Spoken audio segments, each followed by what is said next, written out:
오늘 이 새벽에 하나님께서 저희에게 주신 말씀은 로마서 15장 14절부터 21절까지의 말씀입니다. 제가 가지고 있는 성경으로 신약 성경 260페이지에 있습니다. 로마서 15장 14절부터 21절까지의 말씀을 우리 다 같이 한 목소리로 봉독하도록 하겠습니다. 내 형제들아, 너희가 스스로 선함이 가득하고 모든 지식이 차서 능히 서로 권하는 자임을 나도 확신하노라.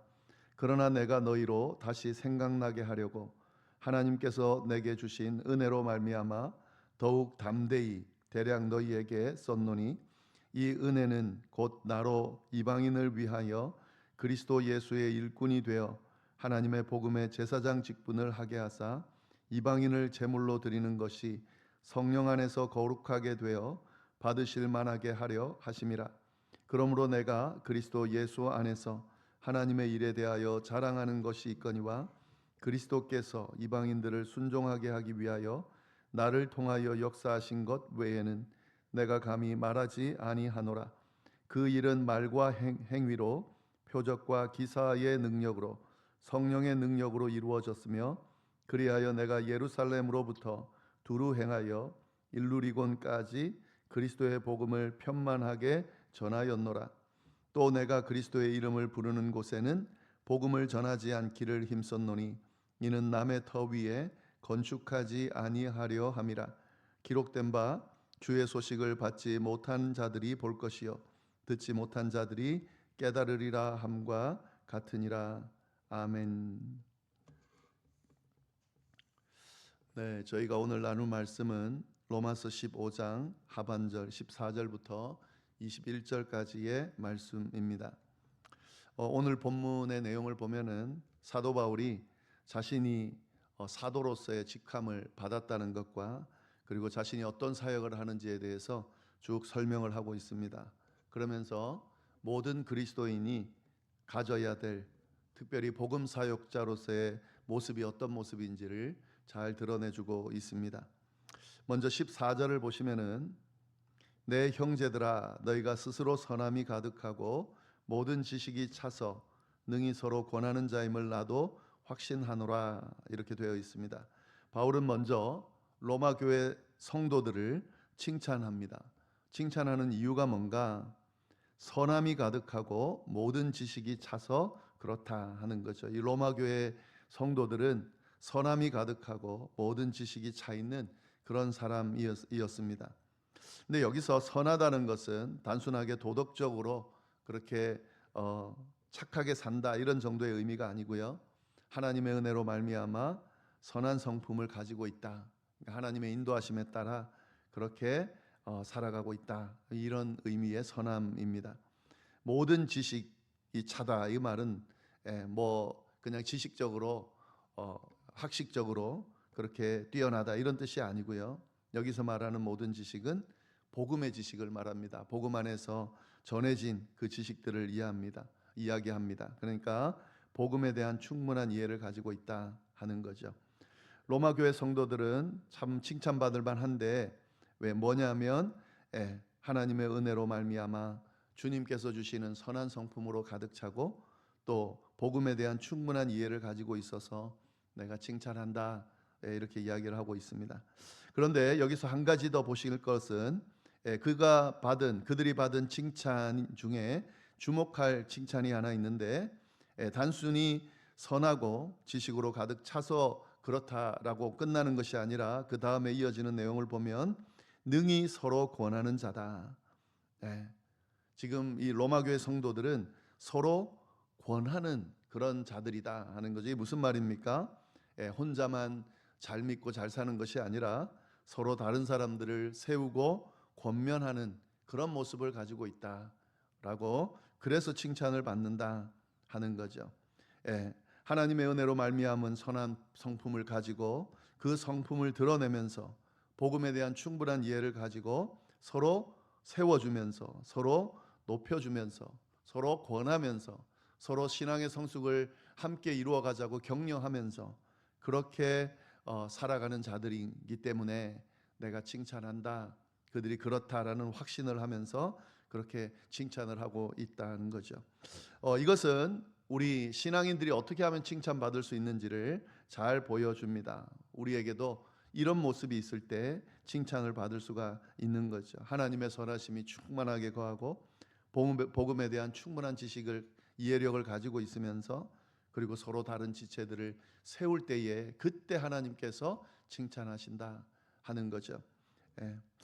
15절 16절 보시면은 그러나 내가 너희로 다시 생각나게 하려고 하나님께서 내게 주신 은혜로 말미암아 더욱 담대히 대략 너희에게 썼노니 이 은혜는 곧 나로 이방인을 위하여 그리스도 예수의 일꾼이 되어 하나님의 복음의 제사장 직분을 하게 하사 이방인을 제물로 드리는 그것이 성령 안에서 거룩하게 되어 받으실 만하게 하려 하심이다. 이렇게 로마교회 성도들을 칭찬하면서 내가 편지를 쓰는 이유를 이렇게 알려주고 있습니다. 담대히 편지를 쓴다. 근데 그 이유가 뭐냐면 다시 생각나게 하려고, 그리고 또 그것이 자신의 지혜나 능력 때문이 아니라 하나님께서 내게 주신 은혜로 인함임을 알려주기 위해서 내가 편지를 쓴다 하는 거죠. 다시 생각나게 하고 또 하나님의 은혜로 이 모든 것들이 진행됐다라는 내용, 그게 뭐냐? 바울이 무엇을 위해서 사역하고 있는지, 어떤 마음, 어떤 자세로 사역하고 있는지를 보여주는 겁니다. 바울은 자신의 지혜나 능력이 아니라 하나님께서 주신 지혜, 은혜, 그것에 따라서 자신의 사역을 감당하고 있다라고 이야기하고 있습니다. 그러면서 바울이 어떤 사역을 했는지를 분명하게 보여주고 있죠. 하나님의 복음의 제사장의 직분을 하겠다. 그러니까 이 사도 바울이 기억나게 하면서, 로마교회 성도들이 기억나게 하면서 하나님께서 주신 은혜로 감당한 사역은 뭐냐? 하나님의 복음의 제사장 직분을 감당했다 하는 거죠. 구약의 제사장은 하나님께 제물을 드리면서 그러면서 그 직분을 수행했습니다. 근데 바울이 행한 건 어떤 제사장의 직분이죠? 복음의 제사장이다 하는 거죠. 복음을 전하면서 이 제사장의 직분을 감당했다 하는 거죠. 그런데 이 제사장은 그러면 제물로 드릴 게 있어야 되는데 무엇을 제물로 드렸냐? 복음의 제사장이라는 말이 뭐냐? 이방인을 제물로 드리는 것이 성령 안에서 거룩하게 되어 받으실 만하게 하려 하셨다. 이방인을 제물로 드리는 제사장, 복음의 제사장이었다 하는 거죠. 그 이방인을 제물로 드리는 게 무슨 말일까? 희생해서 이방인을 죽여서, 그래서 이런 어떤 짐승들을, 그 가축들을 잡아서 죽이듯이 그렇게 드린 것인가? 그런 의미는 아니겠죠. 여기서 이방인의 제물로 복음의 제사장 직분을 감당했다라는 것은 복음을 이방인들에게 전함으로써, 그들이 복음을 듣고 구원을 얻음으로써 성령 안에서 거룩하게 변화되어서 하나님을 기쁘시게 함으로써 제사를 드렸다라는 의미입니다. 그러니까 복음의 제사장, 이방인을 제물로 드리는 복음의 제사장이 사도 바울의 역할이었다. 사도 바울은 이방인을 주님 앞으로 이렇게 이끄는 그런 전도자의 역할을 감당을 했죠. 그래서 수많은 이방인들을 하나님 앞으로 인도했습니다. 그것이 바로 제사장의 직분의 역할을 감당한 거다 하는 거죠. 그런데 이 바울의 이 직분, 이 사역은 사실 바울에게만 해당되는 것이 아니라 우리 모두에게 해당됩니다. 예수 그리스도를 믿는 사람들에게 분명히 이야기한 것은 뭐냐면 제사장이다 그랬습니다. 왕 같은 제사장이다 그랬습니다. 그러니까 우리도 제사장입니다. 그러니까 제사장의 역할을 감당할 수 있어야 되겠죠. 근데 옛날 그 구약의 제사장 같은 제사장은 아니죠. 그럼 어떤 제사장인가? 우리도 복음의 제사장이라는 거죠. 복음을 전함으로써 그것을 제물로 하나님께 올려드려야 되는 그런 제사장이다 하는 거죠.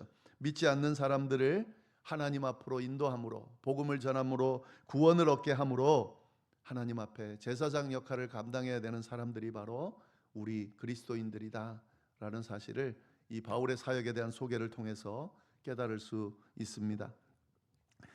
그리고 17절 말씀, 그러므로 내가 그리스도 예수 안에서 하나님의 일에 대하여 자랑하는 것이 있거니와. 이 바울이 자랑을 쭉 늘어놓습니다. 그러니까 이제 자기에게 일어난 어떤 그 일에 대해서 이제 쭉 자랑을 하려고 하는데 그 자랑이 어떤 의미의 자랑인지를 먼저 이야기하죠. 이 자랑은 자기 자랑은 아니다. 내가 지금 자랑을 할 건데 이 자랑은 나의 자랑이 아니고 그리스도 예수 안에서 하나님께서 행하신 일에 대한 자랑이다라는 것을 분명하게 이야기하고 있습니다. 그러니까 바울이 지금 이제 복음을 자랑하고 하나님께서 행하신 일에 대해서 자랑을 하는데 그걸 통해서 나를 드러내는 것이 아니고 하나님을 드러내고 하나님의 그 역사를 드러내고 그리스도 예수께서 행하신 일을 드러내려고 하고 있다 하는 거죠. 그래서 18절 말씀 보시면은 그리스도께서 이방인들을 순종하게 하기 위하여 나를 통하여 역사하신 것 외에는 내가 감히 말하지 아니하노라.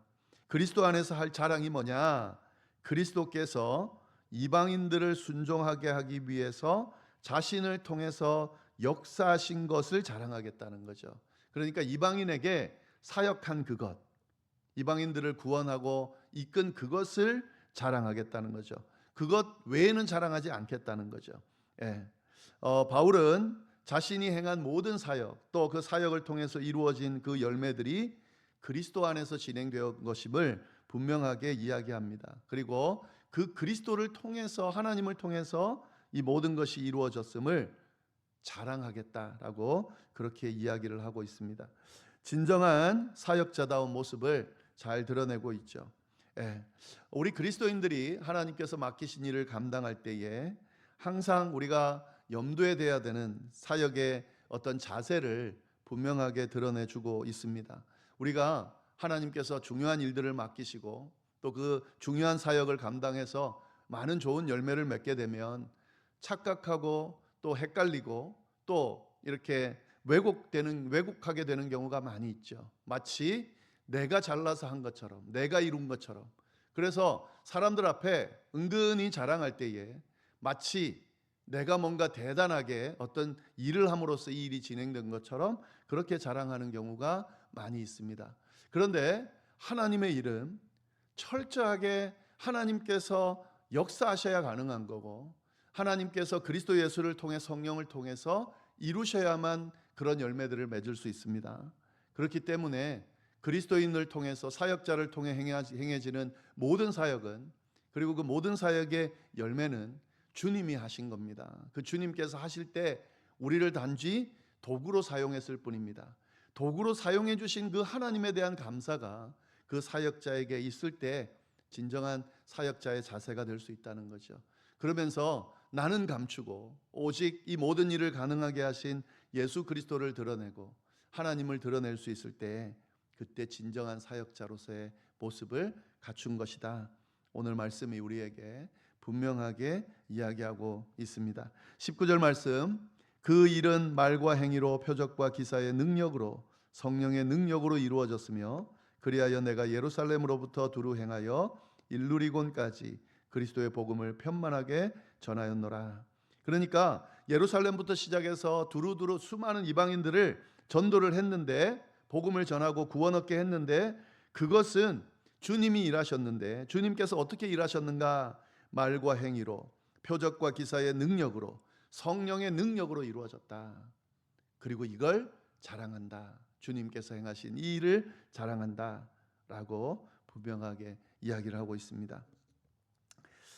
그리고 마지막 20절 21절 바울은 이제 뭘 이야기하냐면 이 복음을 전하면서 그가 가지고 있던 아주 중요한 선교 원칙을 분명하게 이야기해 주고 있습니다. 20절 말씀입니다. 또 내가 그리스도의 이름을 부르는 곳에는 복음을 전하지 않기를 힘썼노니 이는 남의 터 위에 건축하지 아니하려 함이라. 바울은 복음을 전하면서 한 가지 원칙을 갖고 있었는데 그것이 뭐냐면 그리스도의 이름을 부르는 곳에는 복음을 전하지 않기로 힘썼다. 남의 터 위에는 건축하지 않기로 했다. 그러니까 이미 복음이 전해졌고 신앙생활을 하고 있습니다. 그런데 거기 가서 복음을 전하고 그리고 남의 터인데 거기다가 내 교회를 건축하지 않았다라고 분명하게 이야기하고 있습니다. 그러니까 아직 복음을 듣지 못한 곳, 또 복음을 전해야 되는 곳, 그러니까 아직까지 복음이 전해지지 않아서 복음을 받아들이지 못한 곳을 향해서 이런 개척적인 마음으로 선교를 했다라고 하는 그 원칙을 분명하게 이야기하고 있습니다. 이 바울의 원칙을 기준으로 생각해 보면은 여러 이단 중에 특히 신천지 같은 이단은 진짜 성경적이지 못하죠. 이 신천지는 어떤 걸 하냐면 기존 교회를 무너뜨려서 그 교회 교인들을 자기네 그 신천지로 끌어들이는 그런 전략을 갖고 있습니다. 그러니까 철저하게 추수꾼이라는 이름으로 기존 교회를 무너뜨려요. 복음이 전해진 곳을 곳곳마다 찾아다니면서 그들을 흔들고 그들을 자기네 쪽으로 끌어들이는 그런 사역을 합니다. 그러니까 절대 이건 성경적이지 않죠. 완전히 잘못된 그런 것들을 하고 있는 거죠. 이 바울의 원칙이 우리의 원칙이 돼야 되고 우리의 선교 원칙이 될 수 있어야 한다 하는 거죠. 이 다른 교회에서 이 우리 교회로 이렇게 오는 것을 사실 뭐 그 사람이 아예 신앙생활을 아예 안 하게 되고 그러니까 하나님을 떠나게 된다라고 하면 그도 이제 전도의 대상이 되고 선교의 대상이 되고 다 우리가 그들을 우리 교회로 데리고 와야 될 그런 대상이 되지만 잘 다니고 있는데 그런데 우리 교회를 키우기 위해서 인원을 늘리기 위해서 뭐 데려오려고 한다. 이건 완전히 잘못된 거죠. 그거는 하나님이 원하시는 바가 아닙니다. 그래서 항상 뭐 이민교회는 사실 그게 쉽게 구분하기가 쉽지는 않지만 이런 어떤 마인드는 절대로 잃어버리면 안 되죠. 늘 우리가 믿지 않는 이들, 복음이 증거되지 않은 이들에게 우리의 시선을 두고 그들을 어떻게 하면 하나님 앞으로 이끌 수 있을까를 고민하면서 그렇게 우리의 사역을 할 수 있을 때 그때 이게 올바른 그 선교의 원칙을 지키는 그런 자세다라는 것을 우리가 잊어버리면 안 되겠습니다. 21절 말씀 기록된 바 주의 소식을 받지 못한 자들이 볼 것이요 듣지 못한 자들이 깨달으리라 함과 같으니라. 이렇게 그 개척하는 정신으로 복음이 증거되지 않은 곳을 겨냥해서 이렇게 사역을 하는 이유가 뭐냐면 구약의 이사야 말씀을 통해서 그 말씀이 선포되었고 그걸 이루게 하기 위함이다 하는 거죠. 이사야 52장 15절 말씀입니다. 주의 소식을 받지 못한 자들이 볼 거고 듣지 못한 자들이 깨닫게 될 거다. 그러니까 바울은 이 이사야를 통해 계시된 이 말씀을 이루기 위해서 받지 못한 자들이 볼 수 있게끔 듣지 못한 자들이 깨달을 수 있게끔 하기 위해서 그들을 향해서 복음을 전하는 그런 자세를 가지고 행하고 있다라고 이야기하고 있습니다. 오늘 말씀 우리가 좀 잘 보면서 이 복음을 전한다는 것이 어떤 의미인지 잘 깨달으면 좋겠고 그리고 복음을 전하고 또 교회 일을 하고 사역을 할 때에 어떤 자세로 하는 것이 바른 자세인지를 잘 깨달아야 할 것 같고요. 그리고 복음을 전할 때 아직도 복음을 받지 않고 듣지 않은 받아들이지 못한 사람들이 주변에 많습니다. 그들을 향해서 우리의 시선을 좀 두고 그 복음을 전하는 그런 사명을 감당하는 우리가 되어야 될 거다라는 생각이 듭니다. 함께 기도하겠습니다. 하나님 아버지 감사합니다. 오늘 바울을 통하여 귀한 말씀을 특별히 이 사역자로서의 자세를 바르게 알려주셔서 감사를 드립니다. 우리는 하나님의 복음의 제사장들임을 기억하게 하시고 주님 믿지 않는 이들에게 복음을 전함으로 그 제사장의 역할을 감당하는 우리의 사명이 이루어질 수 있도록 주여 인도하여 주옵소서. 이어서 드리는 개인의 기도와 또 중보의 기도 위에 함께하여 주시기를 간절히 바라고 오늘 하루도 어디에서 무엇을 하든지 주님과 함께 기쁨과 평안을 잃지 않는 승리하는 하루가 될 수 있도록 주여 인도하여 주옵소서. 감사하며 예수님의 이름으로 기도드립니다. 아멘.